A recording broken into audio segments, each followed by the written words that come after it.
Trevor Noah and Seth Meyers are puzzled by Trump's Rocket Man UN speech. For different reasons. Trevor Noah said that if you're excited about the United Nations General Assembly this week, you either don't live in New York City or you really like delayed gratification, diplomatic shade throwing.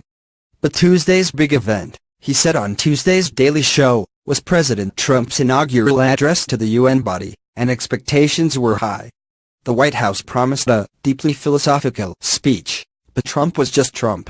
Noah summed up the Trump doctrine: the only way to grow together is to grow apart. It sounds like Donald Trump is trying to break up with the UN without getting into a fight. Noah did find something to like, however, at least on its face. From a global perspective, it is refreshing to see an American leader who's not going to dictate to the world, he said. But that's only true for Trump, unless he doesn't like how other countries are run.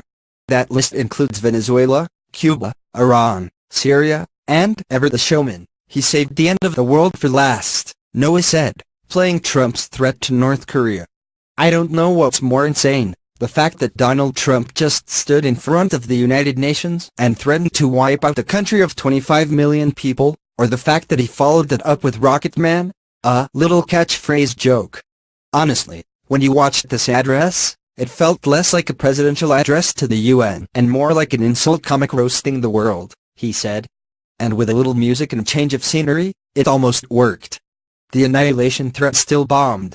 On Tuesday's late night, Seth Meyers was puzzled by Trump's nickname for Kim Jong-un, too, but not because it insults a leader with nukes. Why are you calling him Rocket Man? He asked. That's not a diss, that's a cool nickname.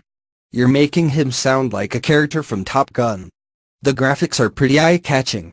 Meyers also